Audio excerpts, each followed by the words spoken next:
You ever get that feeling that the world is just changing way too fast? Like the old rule book for how to live your life, it just doesn't work anymore? Well, you're definitely not alone. Today, we're diving into some ideas from Luangpu Pramote Pamojjo that offer a really powerful way to find your footing, not by trying to fix the world, but by completely changing how you relate to it. So let's just kick things off with this quote, because man, does it hit home for so many of us. This feeling that the maps we were given just don't match the world we're actually living in, that's really at the heart of so much of our modern anxiety. And it perfectly sets the stage for everything we're about to unpack. So first up, let's just acknowledge the reality of the situation. This feeling of instability, it's not just in our heads. It's a very real reflection of some massive external pressures we're all dealing with. I mean, just look at this. You've got these huge demographic shifts happening, incredible economic fragility, business models that worked for decades just disappearing. It all adds up to this feeling of constant, rapid, and sometimes pretty severe change. It's a lot. And what's the consequence of living in that nonstop state of flux? Well, it's exactly what you'd imagine. When you're constantly fighting against these changes, when you can't quite accept this new reality, the internal result is almost always more stress, more anxiety, and even depression. It's a direct outcome of that inner struggle with the way things are. Okay, but here's where the whole perspective starts to shift in a really interesting way. The absolute core idea here is making a distinction, a really crucial one, between what actually happens to us and how we react to it.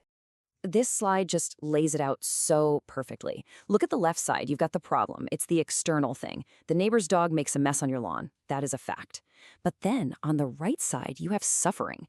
And that's your internal reaction. The anger, the frustration, the deep, burning desire for that dog to have gone somewhere else. The problem is the event. The suffering is your mind's battle against that event. And that leads us to this incredibly powerful takeaway. They are not the same thing. Think about that. We can't always control the problems life throws our way, right? But our suffering, well, that's a whole different story. Because it's generated from the inside, it means our peace of mind isn't totally at the mercy of what happens on the outside. So, if suffering is an inside job, how exactly are we doing it? How does the mind actually build it? Well, there's a very clear step-by-step process that turns a totally neutral event into something painful. It's like a chain reaction. And it happens in a split second. First, there's contact. Your eyes see something, your ears hear a noise. Instantly, a feeling pops up. Pleasant, unpleasant, whatever. But then, and this is the key moment, desire kicks in.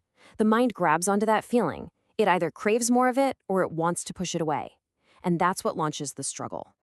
And there it is. That's the trigger. The very instant your mind decides it wants reality to be different than it is, wanting a good moment to last forever or a bad one to just disappear, that's when the fight begins.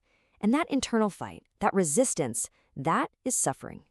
Okay, so if desire and struggle are the root of the problem, what's the solution? Well, it's not about trying to get everything you want. It's actually about a practice of acceptance, a kind of radical acceptance, where you learn to face reality exactly as it is without putting up a fight. And this practice isn't some high-level, abstract idea. It actually starts in the most real, grounded place you can imagine, your own body. Because before we can start accepting the whole world all there, we have to start by accepting the undeniable truths of our own existence. Now look, this isn't meant to be depressing. It's actually meant to be incredibly freeing.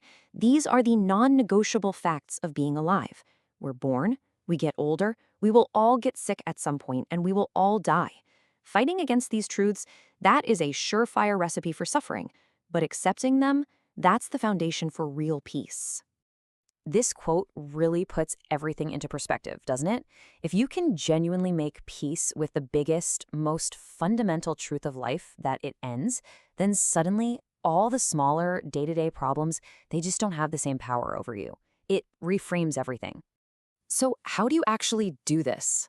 The practice itself is simple, though I'm not saying it's always easy. It's about learning to just watch, to observe the feelings in your body and the thoughts in your mind without judging them, without clinging to the good ones or pushing away the bad ones. You just watch them show up, hang out for a bit, and then fade away. And in doing that, you start to see their true nature. They're always changing. So, what's the result of all this watching and accepting? What's the payoff? It's that you start to develop a totally new kind of inner strength, a stability that has nothing to do with whether the world outside is stable or not. The goal is to cultivate what you could call a stable observer. This is a state of mind that's fully awake, totally aware, and just steady. It can see everything that's happening, the good, the bad, the chaos, without getting dragged into the drama. It's like becoming the calm eye of the storm. And let's be really clear here, a stable mind isn't a passive, zoned-out mind. Not at all. As you can see, it's agile and gentle. It's active, it's paying attention, it's truthful, it sees things as they really are. And most importantly, it's free from those two big drivers of suffering, greed and diversion, that constant push and pull. I think this is so crucial. This whole practice isn't about running away from life or hiding from its problems. It's actually the ultimate tool for engaging with life.